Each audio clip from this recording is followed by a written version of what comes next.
Shalom. We are the ISUBK coming out of 1 West 125th Street, Harlem, New York, under Commander General Yohana. And today's topic is the white man is the devil and Ruddy does not mean red. Because see, you have enemy Israelite groups out there that are actually teaching that, that they're trying to inch in the white man, and trying to put him in the covenant. You see what I'm saying? And what they're doing is going against their own nation when they're doing that. You see, the white man is the devil, and we have to separate from the white man. And what the white man has also done too is he's done took current recent dictionaries because the dictionary changes every 3 or 4 years. So what he does is he takes everything that is good, like words like ruddy, fair, white, and equate all of these things to himself. You see what I'm saying?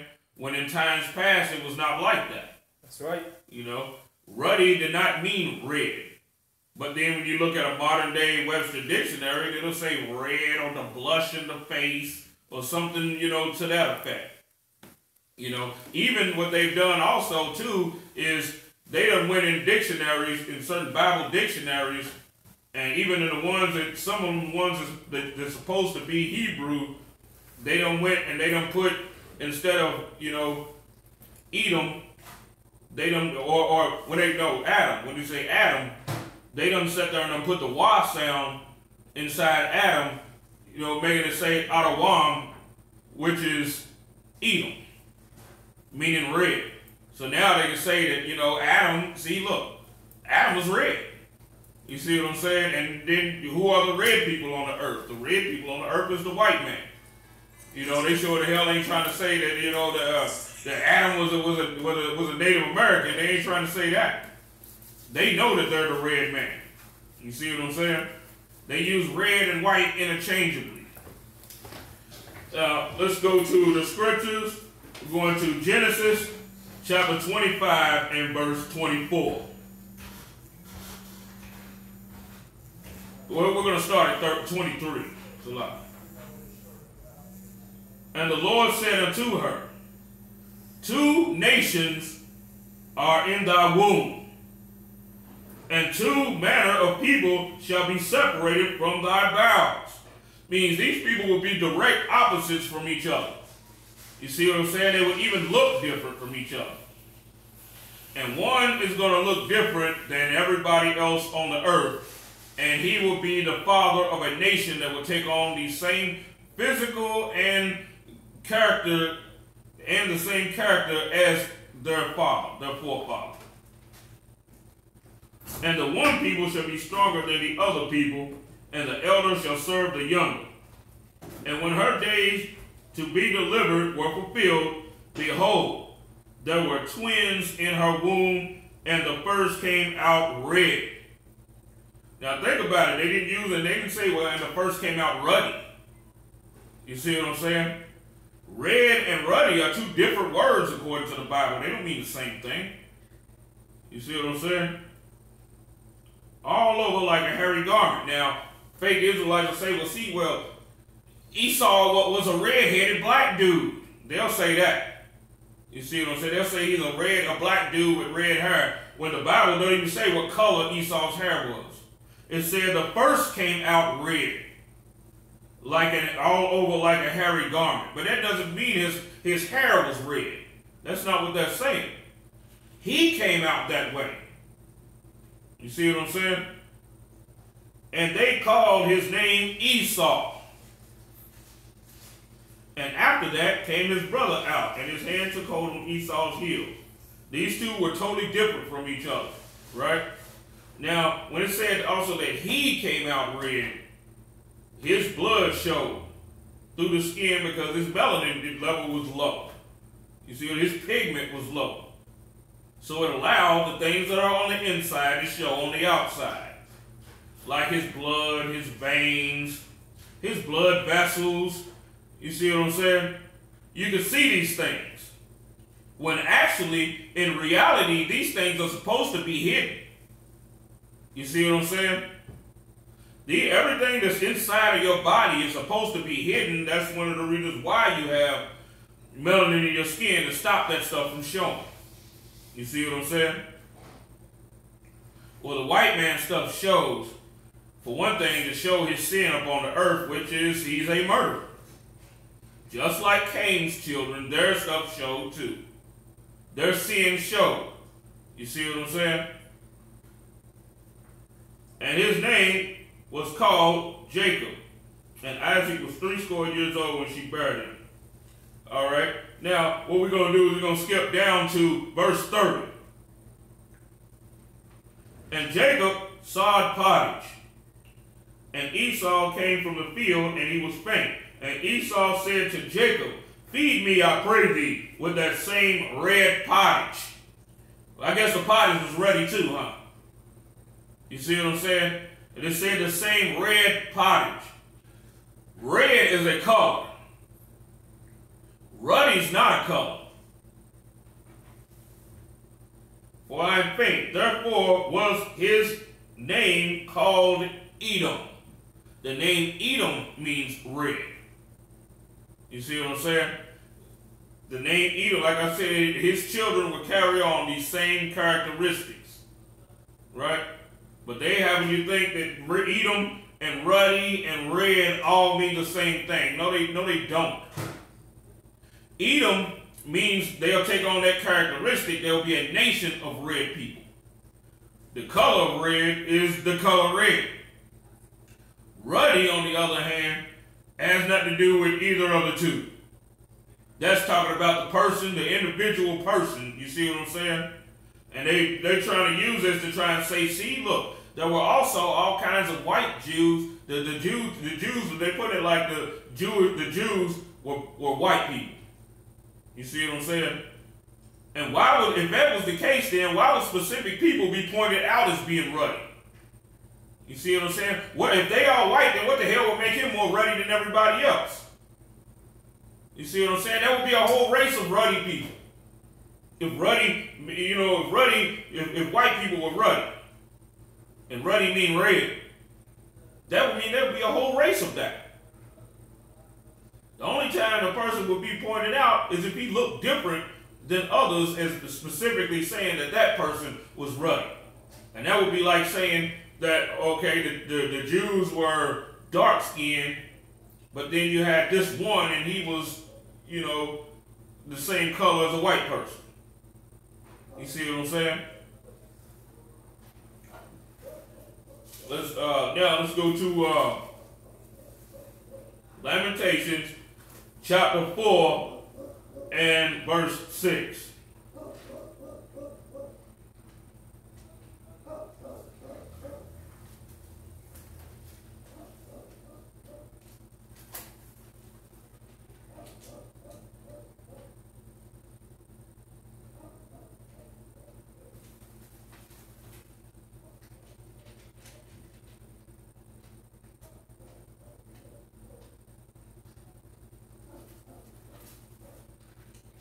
The white man is the devil that the Bible speaks of.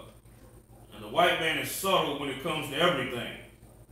And I don't know whether he's paying some of these, which he probably is. He's paying a lot of these brothers to come with this garbage. You know what I'm saying? And then it's also coupled to, just because you know that you're an Israelite, that's not going to stop you from hating your people. You know what I'm saying? It's not, you got people out there that hear the truth. And they like, yeah, I'm an Israelite. You see what I'm saying?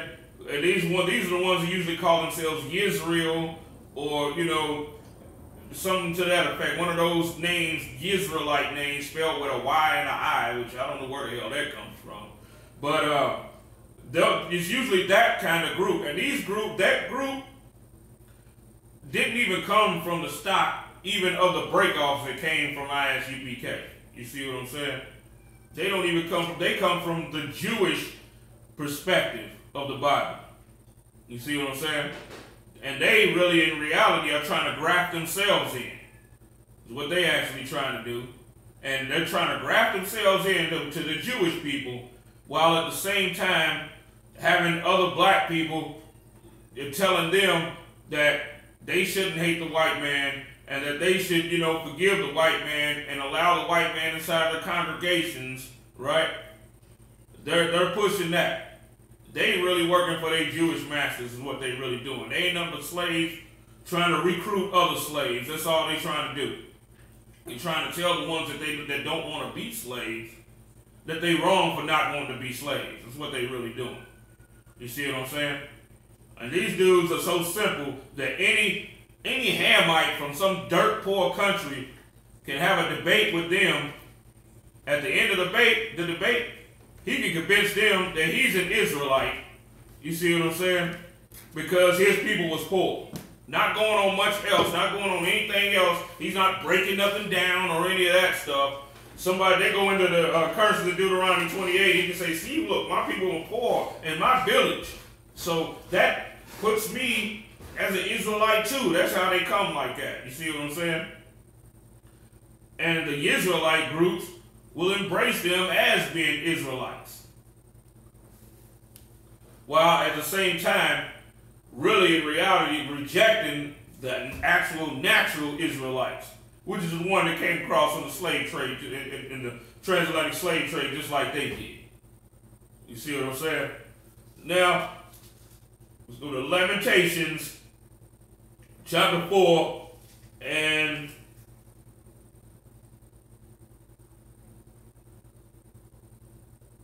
we'll start at verse 6. For the punishment of the iniquity of the daughter of my people is greater than the punishment of the sin of Sodom, that was overthrown as in a moment, and no hand stayed on her. Her Nazarites were purer than snow, right? They were whiter than milk. Now, fake Israelite groups, now, when they set there, these Israelite groups, they'll have a congregation that'll be made up of them and Esau, and they'll read this scripture, and then they'll sit there, and the way that works over to them is, see, the white, they're really the real Jews, because see, it says they're white. They'll do that. They'll see the Nazarites was white. They were more ruddy in body than rubies. So they think, well, okay, ruddy means red, and rubies are red. You see what I'm saying? This is how they get cut by the Jewish people, by the Amalekites. They get cut by them. On this scripture right here, it cuts them, and they don't even have the knowledge to even combat. You see what I'm saying? Because they intentions is to graft in the Edomites anyway. You see what I'm saying? So now the Edomites totally took over their congregation because they too weak and don't have the knowledge that they supposed to have as being Israelites, because they're not trying to get inside the ISUPK. You see what I'm saying? Their polishing was of sapphire. Hold on, we're going to take a break for a second.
All right.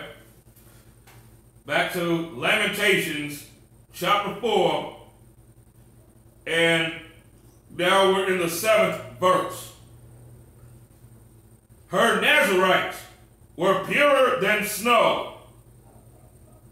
They were whiter than milk. They were more ruddy in body than rubies. Their polishing was of sapphire. Now, when it talks about the polishing was of sapphire, that kind of throws some things off, right?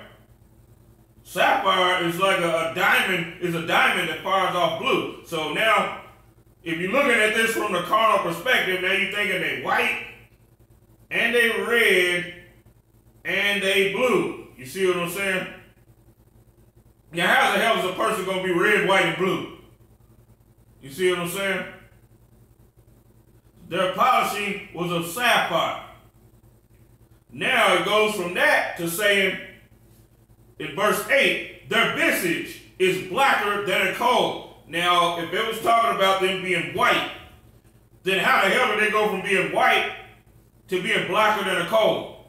So obviously, when it says our Nazarites were purer than snow, they were whiter than milk, that's not talking about their skin. You see what I'm saying? That's not what that's talking about. But for right now, what we're actually going to deal with, let's deal with the word ruddy. Let's deal with that. We're going to get back to white. We're going to get back to that, and we're going to go to a couple of other words. But for right now, we're going to deal with this word ruddy right quick. All right? They were more ruddy in body than rubies. Now, like I said, a person will sit there and think, well, damn, well, rubies are red. But let's ask yourself a question. When has, now, you got all that said they were more ruddy in body than rubies. Now, if you're looking at a red ruby, and then it said they were more ruddy in body than that, that would mean, that would be like saying it was all running around sunburn. If it said they were redder than rubies. That's never been a sign of health and vitality of somebody being red. You see the white man out in the sun, the construction working white man, the one that ain't got, you know, really enough pigment in the skin to really tan that good, but he's out there, what color is he going to be?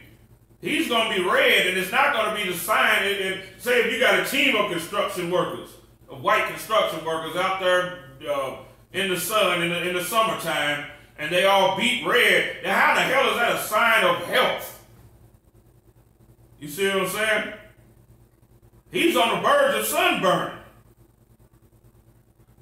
So what it said, they were more ruddy in body than rubies. Obviously, that can't be what that's talking about. You see what I'm saying? And also the fact that rubies also come in different colors.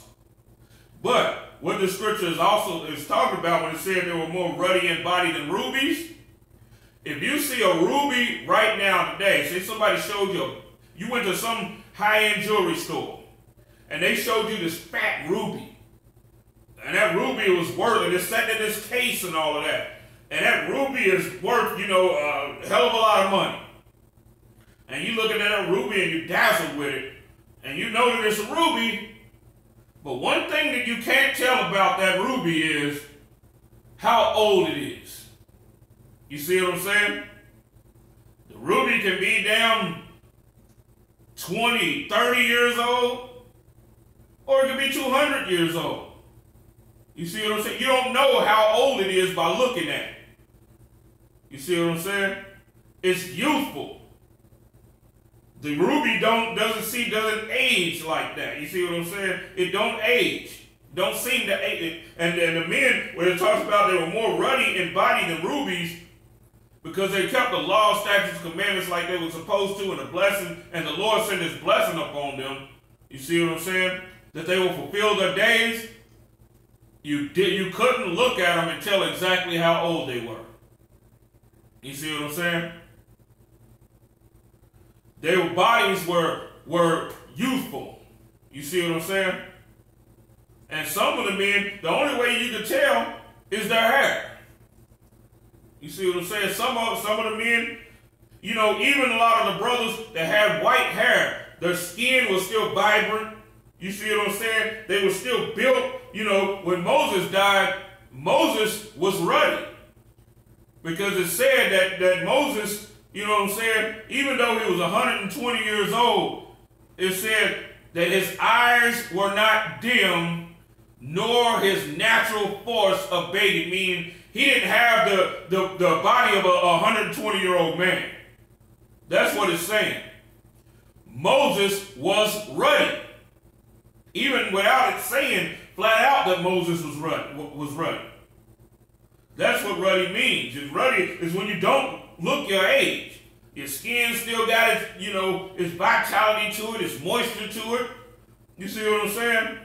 You still, looking strong and stuff like that. That's why it says here, they were more ruddy in body than rubies. Because just like I brought out before, by looking at a ruby, you can't tell how old it is.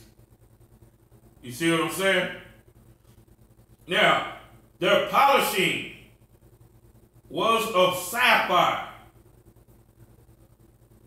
But then it turns and said, it means we went from this healthy, vital state, this healthy state of vitality and youthfulness and all of that, right?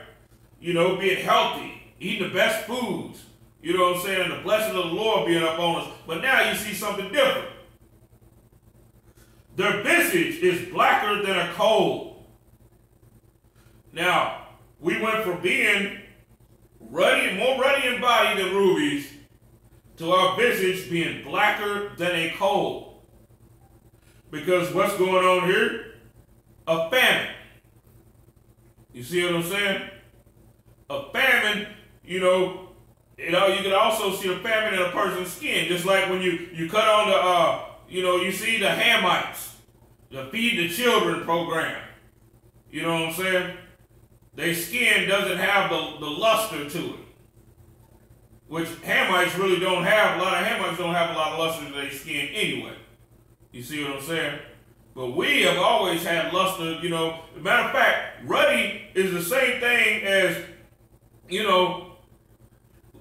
like the dude on the S-curl box back in the day. For some of you old heads out there, you know what I'm saying? The dude that was on the S-curl box, or the dude that was on the, the Duke box, or the woman that's on the perm box or whatever. They're ruddy. You see what I'm saying? They're full of vitality, skin, looking nice and healthy, you know what I'm saying? Looking like you see a baby's skin. How the baby's skin looks all fresh and healthy, you know what I'm saying? A person that's ruddy can be 40, 50 or whatever, and have skin that looks, have nice looking skin. Regardless of the complexion of his skin. Whether he's dark skin, light skin, or whatever, the skin has its, has its vitality to it. Has its juices, you know what I'm saying? Alright? They are not known in the streets. Why is it saying this? Because they went from this healthy state to somebody seeing them now and being like, damn. They don't even look like you was, once your people was the Nazarites and all of that. You see what I'm saying? Because of the famine and the judgment of the Lord coming up on our nation. Now, if ruddy means red, then how the hell you gonna go from being red to being blacker than a coal? You see what I'm saying? Hey, there's no condition out there to make you gain melanin in your skin, for you to gain pigment. You see what I'm saying? That don't happen. A red person, a light-skinned person doesn't turn dark-skinned. That does not happen. You see what I'm saying? He does not go from being, ruddy and being red and all of that, from what they call ruddy or whatever. He don't go from that to being dark-skinned if ruddy means red. You see what I'm saying? Ruddy does not mean red. Now, let's go to the book of Esther in the Apocrypha.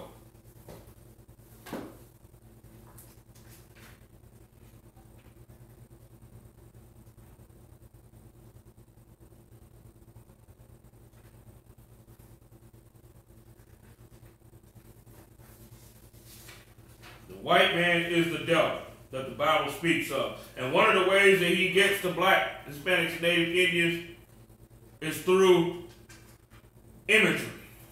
That's why he paints his images inside the Bible. You see what I'm saying? So when you reading this scripture right here, when you read, and you got one of them picture Bibles and you think ain't nothing wrong with it, you know what I'm saying? And you even give this Bible to your kid. And you see, you know, it says her Nazarites were purer than snow. They were whiter than milk. And you look at the people are white people. You see what I'm saying? Inside the picture, in the picture Bible. And then it goes from that to they were more ruddy in body than rubies. And then you see them, you know, their cheeks is red and all of that. Then, now you start to think that, oh, okay, well, then if that's the case, then the Jews had to be white people. Or at least real light-skinned Arab looking, or some crazy stuff like that. You see what I'm saying? Start to think that. And then you start to think, well, the Jewish people, they got to be, well, some of them got to be Jews. Some of them got to be, at least. When none of them are. So Esther chapter 15 and verse 1. This is a time when Esther was in distress, when Haman, through his counsel and through the power that he now had at this time, was in a position where he could execute vengeance upon the Hebrews. That was all throughout the 127 provinces up under King Artaxerxes at this time, the king of Persia, because he became his right-hand man. Now this is Esther. And upon the third day, when she had ended her prayer, because she had prayed for 3 days, she laid away her mourning garments. Means when she got through praying and she was, you know, supplicating and crying and weeping before the Most High. You know, when she prayed, you know, because she prayed in faith and she rose up, you know, in faith and gathered herself back together. And upon the third day, when she had ended her prayer, she laid away her mourning garments, the garments of the sackcloth that she was mourning in. She took them and put them to the side, and put on her glorious apparel. Now she's decking herself in her, you know, in her queen attire, in her queen apparel that she wears. And being gloriously adorned, after she had called upon God, who is the beholder and savior of all things, she took 2 maids with her, and upon the one she leaned, as carrying herself daintily. And the other followed, bearing up her train. And she was ruddy through the perfection of her beauty. Now, if ruddy meant red, then this really wouldn't make a whole lot of sense.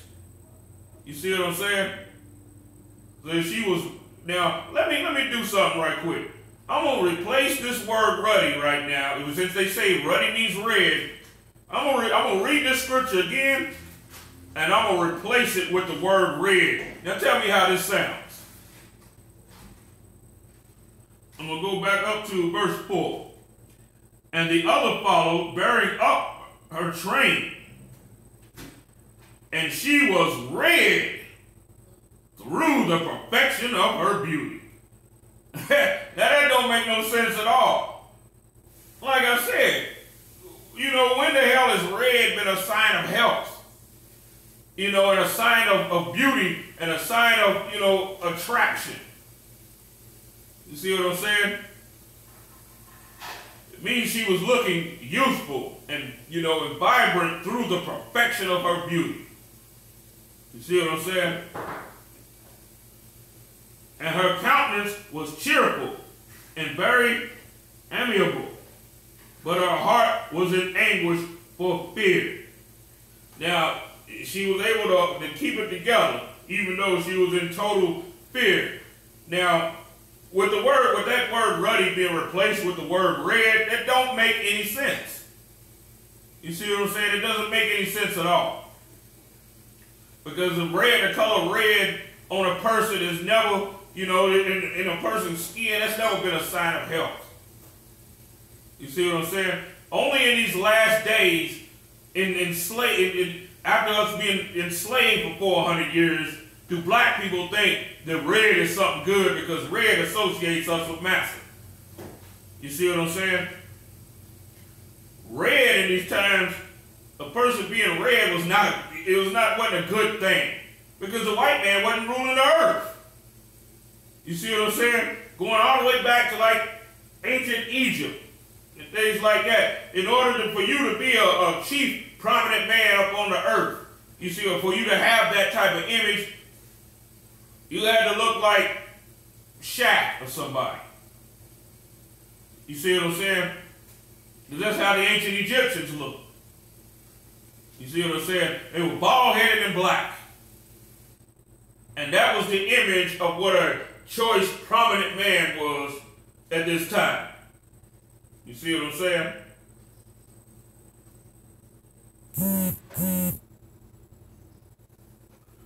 I'm going to read it one more time. Matter of fact, I'm going to take it up a couple of verses. I'm going to go to verse 2. And being gloriously adorned, after she had called upon God, who is the beholder and Savior of all things, she took 2 maidens with her, and upon one she leaned, as carrying herself daintily, and the other followed, bearing up her train. And she was red through the perfection of her beauty. Now this is definitely some that's an Edomite perspective of looking at this. And these Israelite, people, the people that didn't learn from One West, they believe like this. Their whole perception of the truth is through the eyes of the Jewish white man. You see what I'm saying? While sitting there telling other black people that we the Jews, what they're actually doing is confusing everybody. You see what I'm saying? And a person just learning that they an Israelite, they go in there to have it, to say that what they actually trying to say is, oh, so you're an Israelite. But they want you to be an Israelite up under the Jewish man. So now, when they say, well, there's black and white Israelites, you see what I'm saying? They say that the Jewish people are Israelites, and so are we too. And then you sit there thinking to yourself, well, how can that be true? Look at them and look at us, So now in your mind, you're thinking, well, okay, the Israelites started out white. But then they teach you some garbage, well, Queen of Sheba and King Solomon, though. You see what I'm saying? Now you sit there thinking, okay, a black woman got with a white man. Okay, okay, so that's how the Ethiopians became Jews. So I guess we became Jews like something like that too. You see what I'm saying? Because the curses in the Bible, they can sit there, a crafty Jewish man and an African and all of them can sit there and say, see, we fit the curses too, because they really don't go into detail with the curses. You see what I'm saying? The only thing they know is cursed. You see what I'm saying? We was cursed. That's it. So they say, well, maybe we got to be the Hebrews because we cursed. So they say, okay, well, that makes sense. All the while, the Jewish man who's on top of every damn thing, they're joining themselves to him. You see what I'm saying? And they figure that they ain't Jews now because Queen of Sheba and King Solomon, and that's how they become Jews. You see what I'm saying? See the confusion? The Benjamites were thinking that they're down in the Caribbean, thinking the same damn thing. Queen of Sheba got with King Solomon. You see what I'm saying? And that's how we became Jews. Because they think King Solomon was a white dude. A white Jewish man that took a black woman, you know what I'm saying, and produced a child and made everybody Jews, which makes no damn sense at all. You see what I'm saying? And then they even go as far as say, you know, because I done stood there and met sisters that is in a Israelite, a supposedly Israelite congregation, and supposed to believe that they the Jews, and then you be in a conversation with them, and they say, well, I heard Moses' wife was black. But they say that as if Moses wasn't black. But here's the thing too, because see, they minds, these sisters, this is why these sisters love these Israelite groups. You know what I'm saying? They love them because these Israelite groups, you know, they put them, the woman, in front and make it like, you know, historically, it's been the white man and the black woman. Because they believe that, they say Moses, you know, Moses' wife was black, Keturah, but they saying that as if Moses was a Jewish white man. And there was an interracial relationship. You see what I'm saying? Then they'll go on to say, well, no, Moses' wife was Zipporah. But then they go on to say, well, they say Abraham's wife was black. As if saying Abraham was something else instead, like he was a different color. You see what I'm saying? They'll say, see, the name, you know, the name Keturah, she was black. As if Moses was an old white man with a big white beard. Like what they see, you know, they view Moses as Charles, you know, Moses as Charleston Heston, you know what I'm saying? That's the image that they have of Moses. So now they say, well, if Moses' wife was black, it looked like they was an interracial couple in their mind. You see what I'm saying? But at the same time, they go to a place that teaches that we the Hebrews. So if you just coming into the knowledge that you're a Hebrew, now you think your claim of being a Hebrew is actually fake. You see what I'm saying? But yet you think you can be grafted in. You see what I'm saying? You go right back to being a Christian. It's designed to make you go right back to being a Christian. That's why they say stuff like, you know, King David was ruddy. King David was light-skinned. He was real light. He was ruddy. You know, saying that his blood showed in his skin. King David was ruddy. King David was a redhead. Real light-skinned redhead. Because in a nigger mind, in a Negro mind, every black people got to have a white leader. You see what I'm saying? That's the reason why on the basketball teams, it's always some white man leading the black people, just like what Chris Rock, the joke that he said, that Pat Riley brought more black men to the promised land than anybody. You see what I'm saying? This is all Israelite Christian mindset right here. And she was running through the perfection of her beauty. Like I said, makes no damn sense at all. Watch out for the Israelite doctrines. You got to learn from the ISUPK. You see what I'm saying? You can't sit there and learn from these other groups. These other groups don't even give a damn about which tribe you are. They don't know what tribe they are. It's so easy to unravel their doctrine. You see what I'm saying? It's so easy to take them, and I do it. Sometimes I do this to people as if I don't know that I'm an Israelite. You see what I'm saying?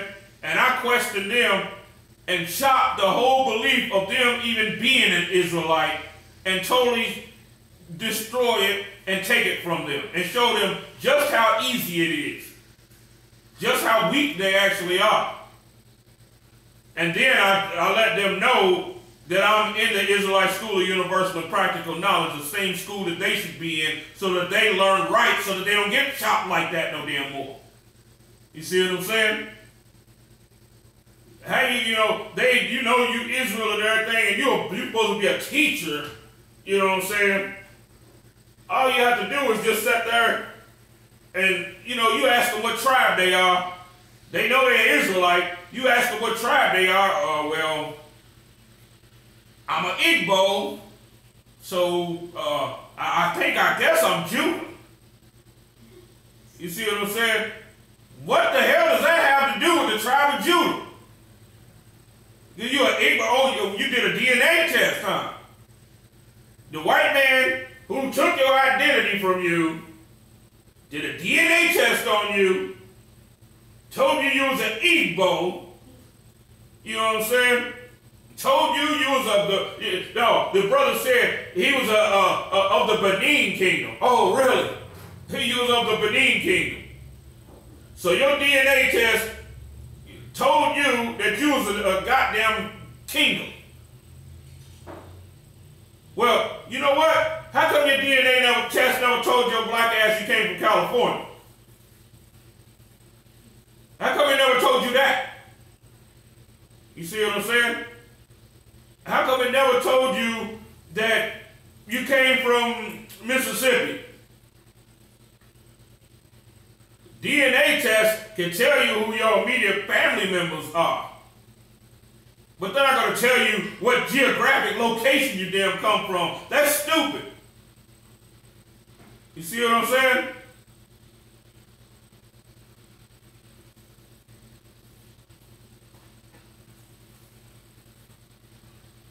Hell, that'd be better off. You take a damn dump and they scientifically look at your dump and see potatoes and say your ass come from Idaho.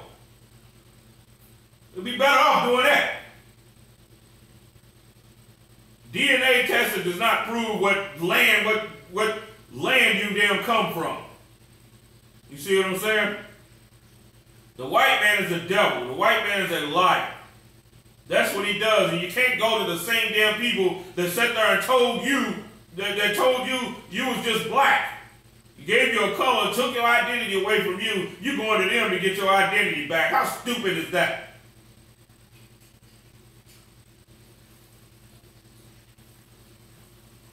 And then you send your DNA test you send your samples to 3 different places. They're going to sit there and tell you come from 3 different, you know what I'm saying? You send them to 3 different labs, they're going to tell you come from 3 different countries. Not even telling you who do you come from. Well, these Israelite groups, they're all about the DNA testing and all of that. And their whole perception of the Bible, their whole perspective of the Bible is, you know what I'm saying, is through the eyes of white people. Just like in Christianity, it's the same thing. It's only Christianity that tells you you're Israelite. They ain't doing nothing but another branch of Christianity. That's it. They see that you get your identity back. You see what I'm saying? So now they got to say, well, they got to make sure you don't come to the IFCPK. So now they give you this Israelite doctrine, this Jewish doctrine. You see what I'm saying? And they send you down that road and turn you as soft as can be. Now let's go to 1 Samuel chapter 17.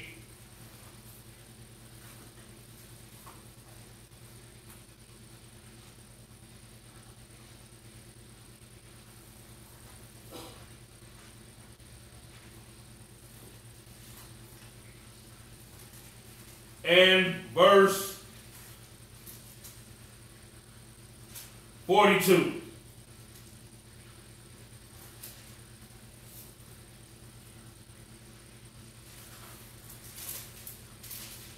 It says you can give me a time check.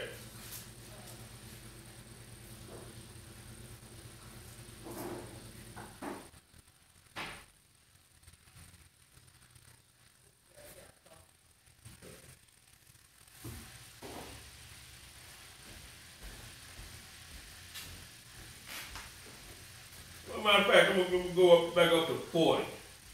Let you know what's going on for the people that don't know what's going on in this chapter. King David is getting ready to fight Goliath. You see what I'm saying? King David is ready, get ready to get down with the champion of the Philistines. Now, Goliath was a big giant dude. He was a giant, right? Big old huge dude. You know what I'm saying? Big old huge African. King David at this time was but a youth. He was a little young man. You see what I'm saying? It says, and he took his staff in his hand and chose him 5 smooth stones out of the brook and put them in a shepherd's bag, which he had even in a scrip. And his sling was in his hand. And he drew near to the Philistine. When he grabbed his bag, he drew near to the Philistine. Now the Philistine can see him, right? Get a clear shot at him. And the Philistine came and drew near unto David. And the man that bare the shield went before him. And when the Philistine looked about, and he's looking, and saw David, he disdained him. He's like, what the hell? Are you serious? You joking? Now he's even more angry because he's seen King David, right? What appearance did he see with King David? For he was but a youth, right? He was young and ruddy. Means he looked like a youth. He wasn't some young dude, you know, that looked like an older dude, looked like a warrior and all that looked like an older man. Because you got brothers out there, you know, that are youths, but look grown. You know, you got brothers 15 with a beard. But King David was not so. He was not like that. You know what I'm saying? He was a youth and he looked like a youth on top of that. You know, he was a young dude. Hell, he might have been 18 and looked like he was 13 or something. You see what I'm saying? But he was but a youth and ruddy and of a fair countenance. Now, there's another word right there. The word fair, which is also going to be another word that we're also going to deal with in this class also. Now, it said, and of a fair countenance means, you know, he was a pretty boy. You see what I'm saying? Now, not only was he, now this is 3 characteristics that King David had. So, for he was but a youth, he was young man, and ruddy means he also looked like a youth. He was very youthful looking. And of a fair countenance means he had a pretty face. And the Philistine, now check this out, how much disdain that the Philistine had. It said, and the Philistine said unto David, am I a dog that thou comest to me with staffs? And he's looking at him. Not only is he looking at him, and he looked like a boy, and he's pretty in the face, while Goliath is this big warrior. He's just this big ass, you know, this big ass African, you know what I'm saying, that's been killing ever since he was a damn youth himself. Well seasoned in killing. You see what I'm saying? And he look at King David, and King David look like he ain't never even been in a fight. You see what I'm saying? And not only is he looking there and seeing that, but he's also looking at the weapon he got. He's like, what the hell? You coming to me with, you know what I'm saying, with staffs? While Goliath is just fully armored. Now, when it said, now, why would it say, now, once again, what I'm going to do is I'm going to change the word ruddy, you know what I'm saying, to the word red. Now, tell me how much sense this makes. I'm going to go back up to verse 42. And when the Philistine looked about and saw David, he disdained him. For he was but a youth and red. You know, why would you being red make you not look like you can fight? You see what I'm saying? The Edomites, when they came against us, they looked like they could fight. You see what I'm saying? The white man, you know, the red Edomites, they always looked like, you know, I mean, because their blessing was the sword. Says, for he was but a youth and red and of a fair countenance. Now, this gotta be your white supremacist mind to make you think like that. But that's what these other groups that I didn't learn from One West teach. They teach this. You see what I'm saying? They teach that, so you look at the Bible, you'll think in your mind Now it says, wait a minute, it says King David was ruddy, meaning red, and of a fair countenance, meaning he was white. That he was very, very light and very white and clean and pretty. You see what I'm saying? Because the white man has took every word that means good and equated it unto himself. You see what I'm saying? That's what the white man did. He took all of these words that mean good things. You see what I'm saying? I mean, hell, you look at the word, let's go on some other words. Honest. Who is the word honest equated to today? Honesty. It's equated to the white man. Hard work.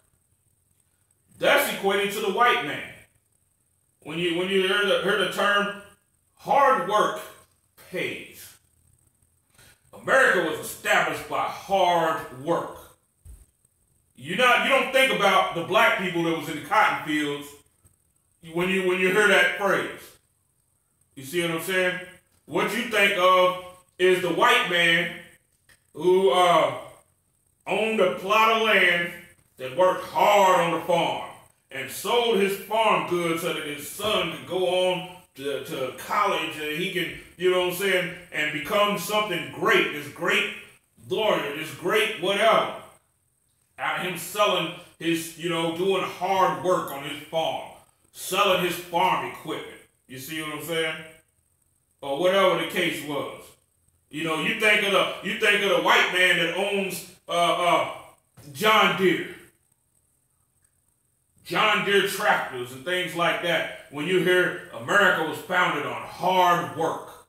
You think of the white steel workers that worked on the high steels and all of that. You see what I'm saying? You think of the coal miners. You think of all of these type of people, the oil riggers.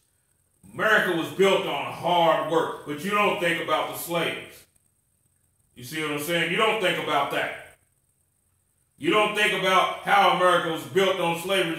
When you hear that term, the image of white people comes into your mind. Now, when you learn from these Israelite groups, the image of white people come to your mind also. You see what I'm saying? They will read this scripture, and when the Philistines looked about and saw David, he disdained him, for he was but a youth and ruddy and of a fair countenance. You think of the little white dude. Some little white dude. And they will not correct this. The Israelite groups will not correct this right here. You see what I'm saying?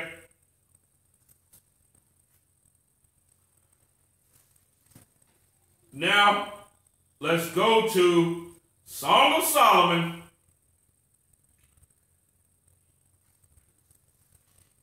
chapter 1 and verse 5. What we're going to deal with now, we're going to deal with the word fair. Doesn't knock Ruddy out of the park. Now let's deal with fair.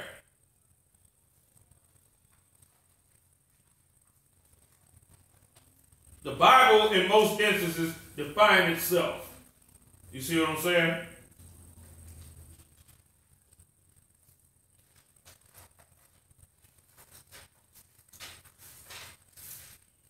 Dictionaries should not be looked at as part of the Bible. Or something that rightly defines the words that are in the Bible. You got to do it, just like when you look at any others, like when you look at secular history. You got to be able to filter it out, the real from the bullshit. You see what I'm saying?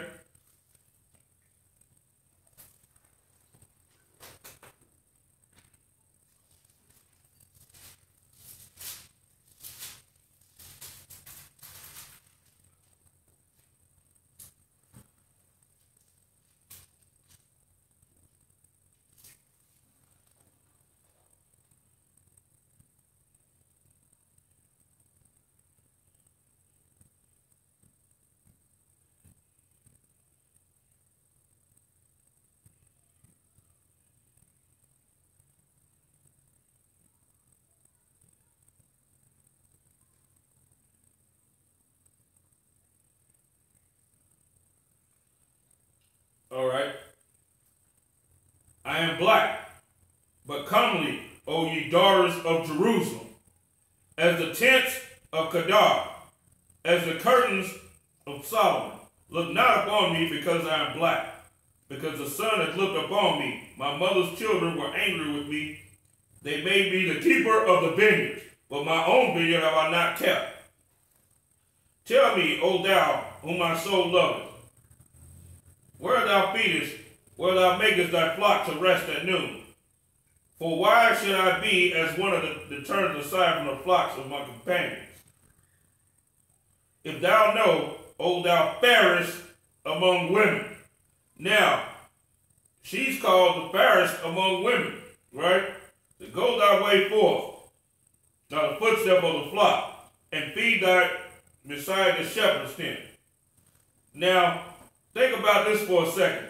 So now she was called fair, but it said that I am black, right? King Solomon, she called King Solomon fair. You see what I'm saying? King Solomon was black as the curtains of Kedar. So if fair means white, and he's called fair, you see what I'm saying? I mean, you know, that's not a line, that's not adding up. You see what I'm saying? So obviously fair cannot mean white. But you look in like the Webster and all of that, and what is it going to tell you? It's going to point to white people. You know, you look at the term my fair maiden, and you think of like some woman that resembles Snow White. Right? The King Solomon, she called him fair. Let's go to verse 15.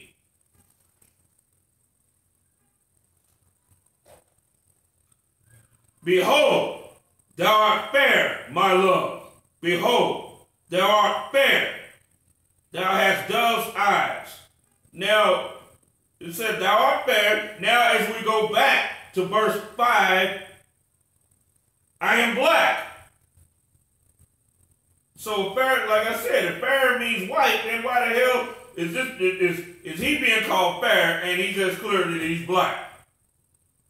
This is a black man and a black woman. You see what I'm saying?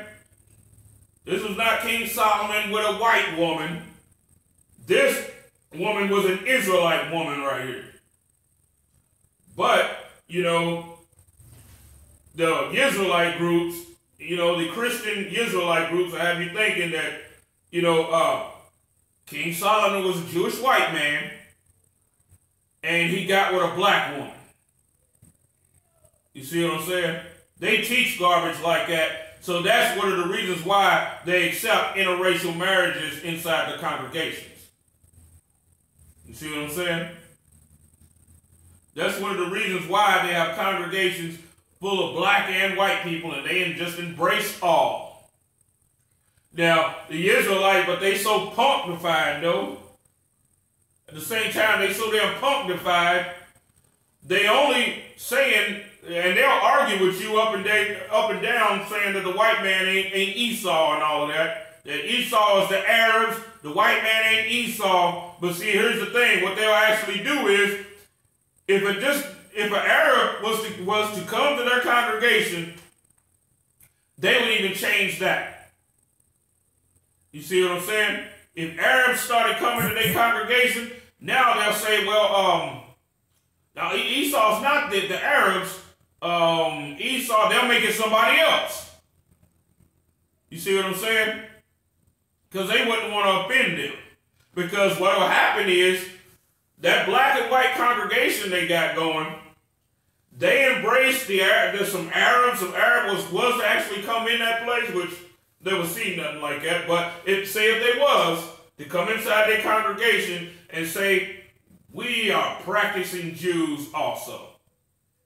We believe in Judaism. And they going inside there. What will happen is, the whites that go to the congregation will seek an allies in the Arabs against the blacks. You see what I'm saying?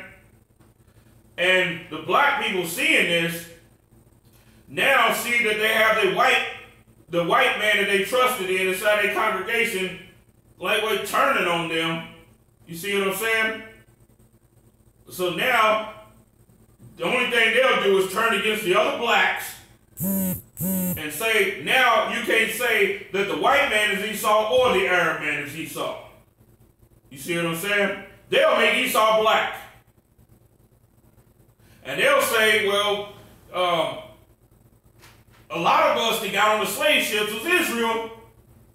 But then you also had, you know, Black Esau. Black Esau got on the slave ships too. Pretty much saying that half of us is Jacob and half of us is Esau. You know what I'm saying? They'll say that just to please the white man and the Arab man, both inside their congregation. You see what I'm saying? And they will be ruling that congregation. The white man and the Arab man. And guess what? Those blacks, they'll be cutting the grass and all of that and doing all the maintenance, and that'll be their role. You see what I'm saying? They'll be able to totally just take every damn thing from them. You see what I'm saying? It'll be that damn simple. And the black woman, the Israelite black woman, will be right on board with that. You see what I'm saying? She'll be right on board, right along with them. Turning on the black man. If he say that the Arab man is Esau, or the white man is Esau, they'll just say that they don't know who anybody is. Some is Jews, some white people are Jews, some white people's Israel, but whatever they are, they can be grafted in.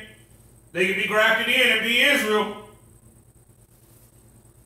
That's how weak the non-ISUPK groups are. You see what I'm saying? They're just that weak. And the only strength that the fake Israelite groups that broke off from the ISUPK has is the stuff that they learned from the ISUPK, but that in them is dwindling at a fast rate. Because they're going to side with the world to embrace everybody, you know what I'm saying, in this melting pot. And when it all boils down, it's only going to be one group standing. And that's going to be the ISUPK, that's it. You see what I'm saying? Because everybody else is too weak.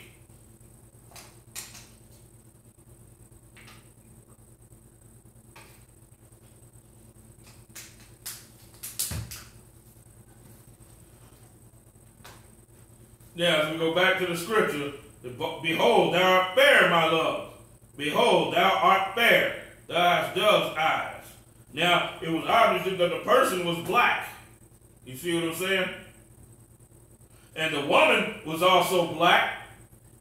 The woman had made a mention of how her peoples made her work her sisters had her to work in the vineyards. She was pretty much a slave to her sisters.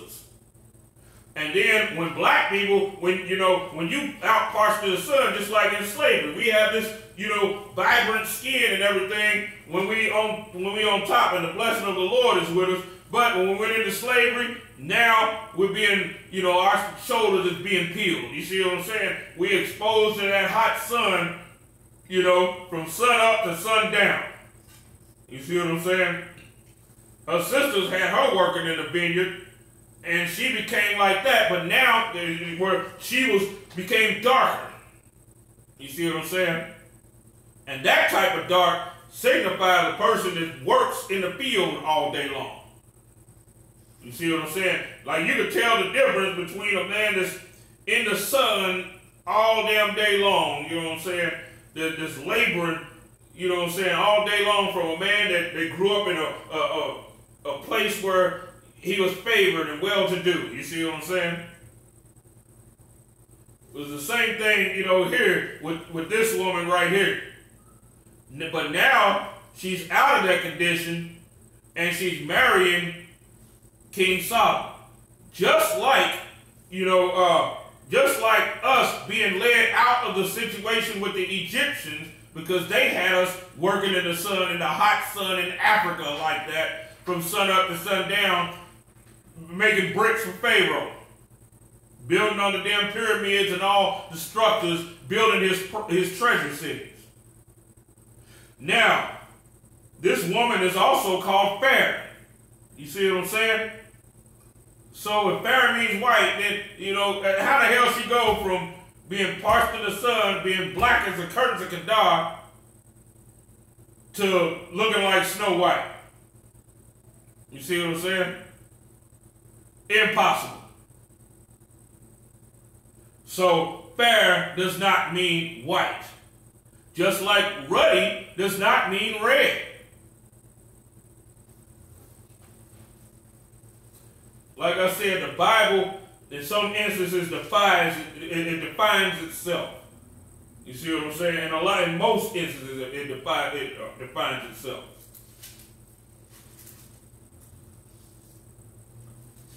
Because now you know that fair simply just means beautiful, of even tone. You see what I'm saying? Somebody's fair skinned. That doesn't mean their skin is real light. That's not what that means. You see what I'm saying? Fair skin just means beautifully, evenly toned. You know what I'm saying? Like a model. That's models are fair skinned. Regardless of what their shade is, they're fair because their skin doesn't have blemish to it. You see what I'm saying? They don't have a bunch of scars everywhere. You know what I'm saying? A bunch of tattoos everywhere. Stuff wrong with their skin. They ain't got vitiligo. They ain't got, what is that? The skin condition. I forgot the name of it, but they don't have that. Where you have the spots all over you. They don't have that. You see what I'm saying? And they're beautiful, which makes them fair. Which ain't got a damn thing to do with the color. You see what I'm saying? Now, let's go to Song of Solomon, chapter 5, and verse 10. Now, what we're going to deal with, we done dealt with ruddy. We done dealt with fair. Now we're going to go into the third word, meaning white.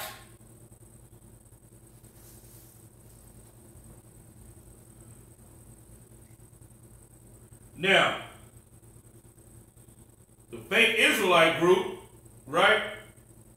Especially, the black women in there, they'll see this, and then they'll think that was an interracial relationship. Once again, they'll think King Solomon was a white man. And then they say, well, see, King David was ruddy. And then when you go into Song of Solomon, it says this. Go to verse 10. My beloved is white and ruddy. The cheapest among 10,000, this is talking about King Solomon. This is not talking about his woman at the time. This is talking about him. It said he's the cheapest among 10,000, right? So you know that's a man. Because ain't no damn woman going to be the cheapest of no 10,000 of anything. All right? So my beloved is white and ruddy. So what would you think if you're an Israelite and you see this scripture right here? You'll say, well, okay, some Jews was white and some Jews was black. See, like the Jewish man, and then the Ethiopians, and then some of us in the slave trade. You know what I'm saying? See, it becomes a big pile of confusion. Because people don't understand, because they'll sit there and say, my beloved is white and ruddy. Then they'll go into the Webster Dictionary and they'll look up white. And it'll say, it'll say all of this nice stuff pointing to white people. And then they'll look up ruddy and it'll say to blush in the face, red. You see what I'm saying? So now that will lead you to think that King Solomon was a white man. And then you go in and say King David was Ruddy, was King Solomon's father. And you'll think that King David was, he was a redhead and he was, real light. And then you think King Solomon was a white man being his son. And then it goes on to say here, my beloved is white and ruddy. Right? The chiefest among 10,000. So now you're thinking in your mind some valiant white man. You know what I'm saying? Very white and ruddy.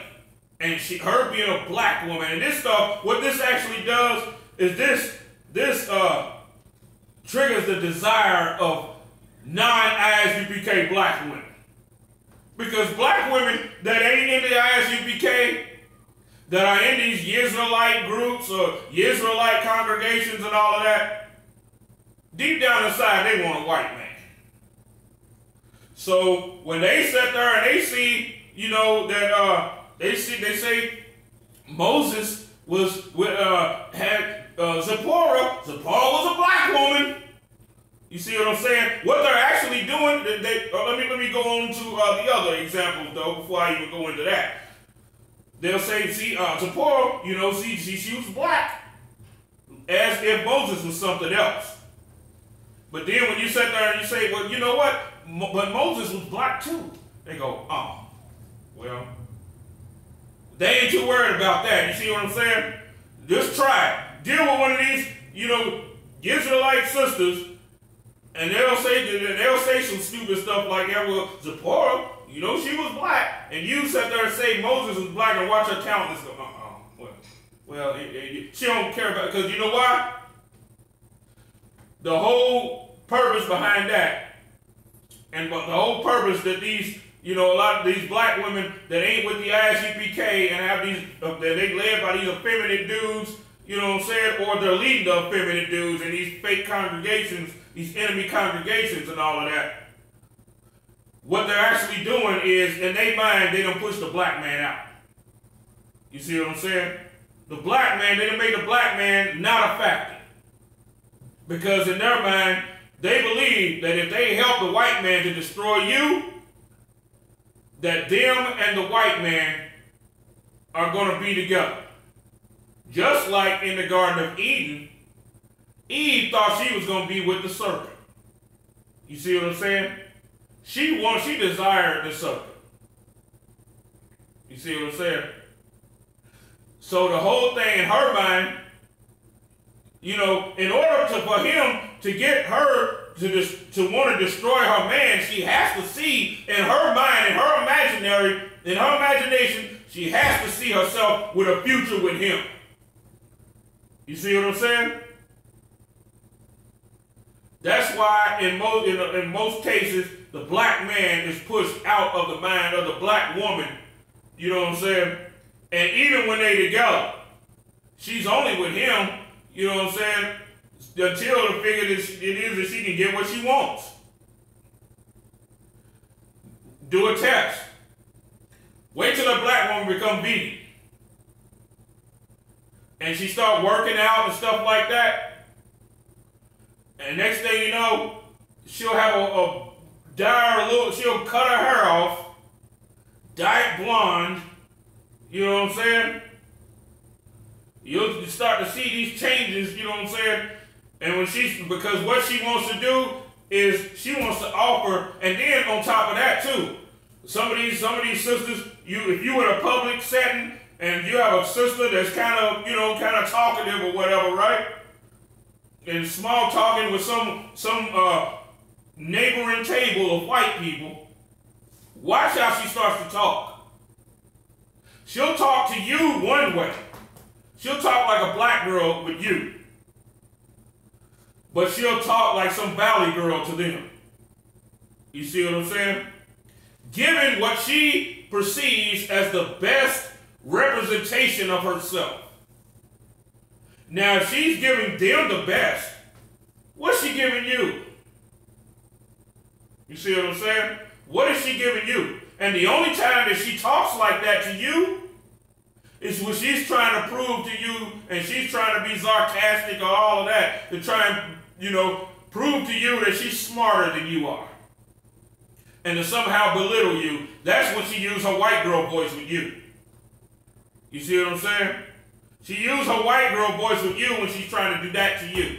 Using it to belittle you and to show that she's much more educated than you, that she's smarter than you, and all of that. You know what I'm saying? But with them, when she talks that with a white man, it's not to do that. She's not belittling him or anything like that. She's trying to show that she can keep up with him in a conversation because in her mind, he's way smarter than her race. You see what I'm saying? And she feels that she has to prove to him that she can keep up. That she has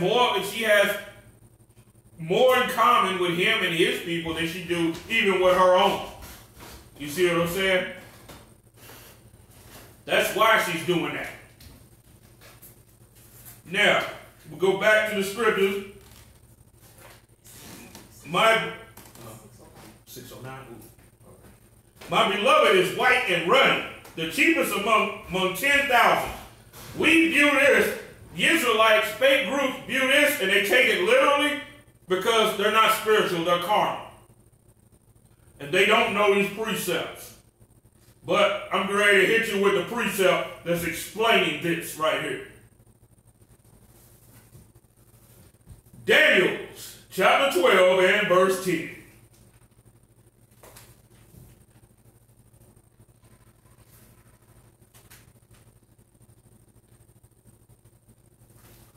The white man is the devil that the Bible speaks of.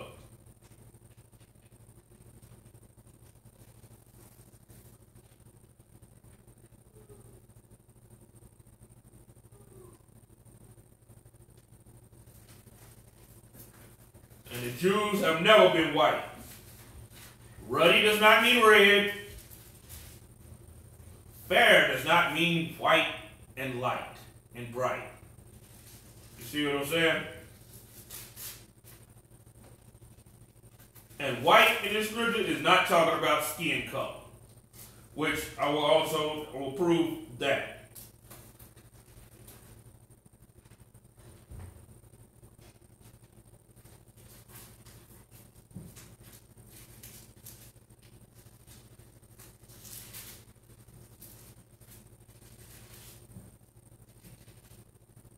Daniel chapter 12 and verse 10. Many shall be purified and made white.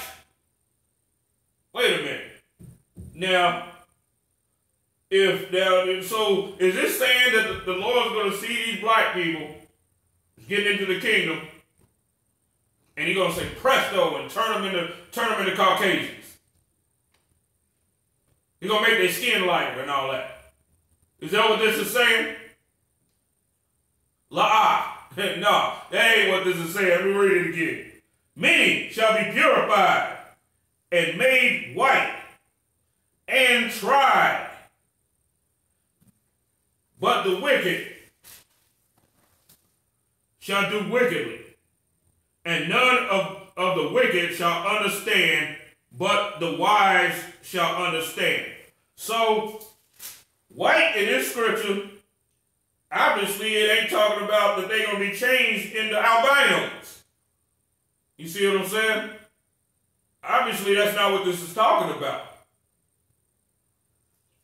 Many shall be purified and made white. What does it mean? Made blameless, spotless before the Most High. You see what I'm saying?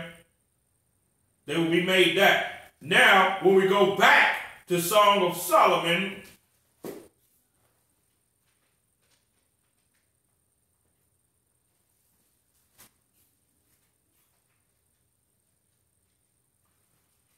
Song of Solomon, chapter 5 and 10, verse 10.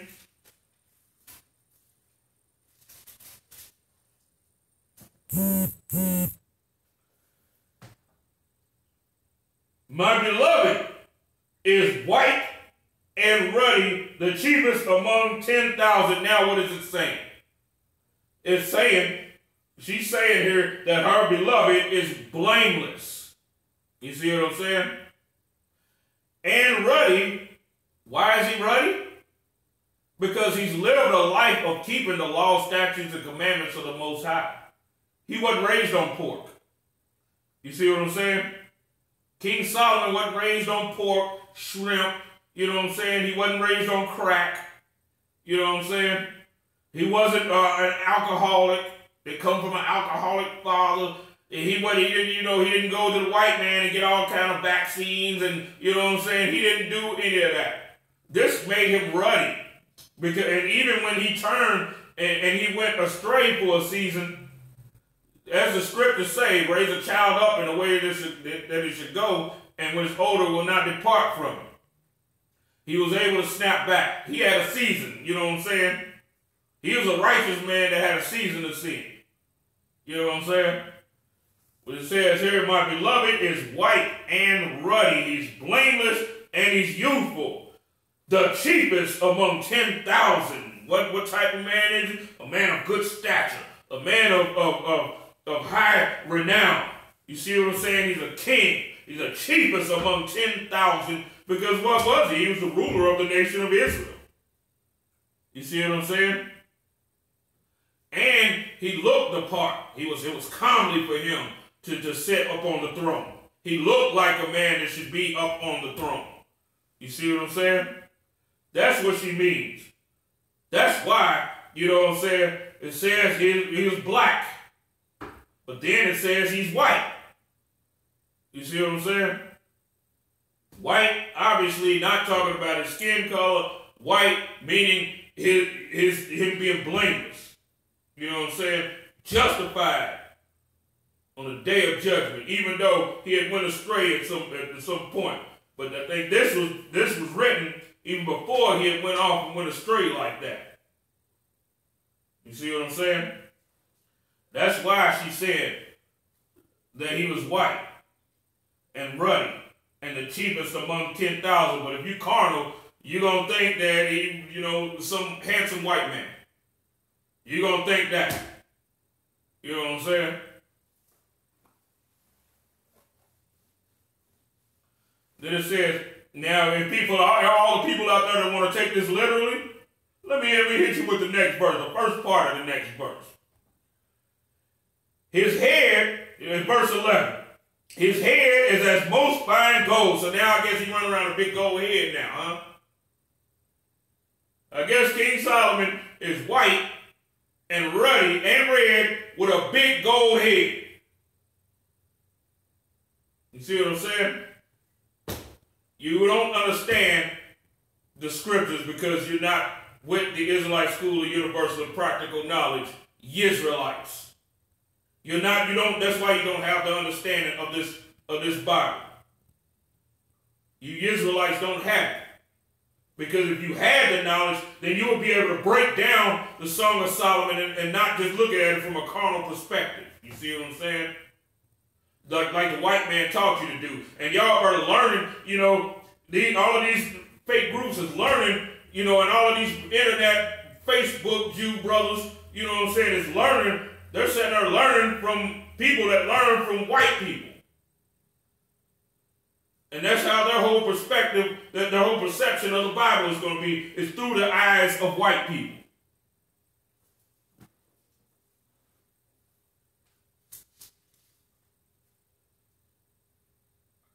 Now let me read a couple of more scriptures just to show you, that this is not that this stuff on here is certain. You got to be able to filter what's literal and from what's metaphorical. You know what I'm saying?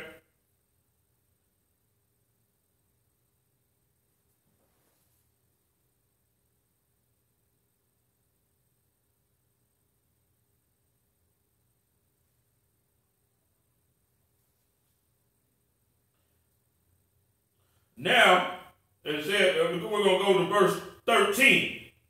Song of Solomon, verse 13. Chapter 5, verse 13. His cheeks are as a bed of spices. Now, does this mean that King Solomon ran around with spices all on his cheeks? It means he ran around with potpourri on his cheeks. as sweet flowers, his lips like lilies, dropping sweet-smelling myrrh. Now, so now he said he just had, now he just has, myrrh just coming all out of his mouth, literal myrrh, like he's eating and chewing on myrrh. His hands are as gold rings set with the beryl. His hands are as gold rings set with the beryl, right? Now, carnally looking at this, you can't understand what it's saying, right? You can't understand that you're thinking, okay, gold hands? They can't tell you anything of what this is talking about right here. But let me read it again. His hands are as gold rings set with the beryl. What does the Bible say? Didn't the Bible say when you're under the, what did the Lord say when you're under the blessing? He will bless the work of your hands. Right? That's where the term the Midas touch come from. Everything, they used to come out with, they used to have a song, got the Midas touch. Everything I touch turns to gold. Well, that was the case with King Solomon. Because whatever he did prospered. What did he do? He had the house of the Lord built. You see what I'm saying? Which is a byproduct of those gold hands that the Most High blessed. You see what I'm saying? He built his own house.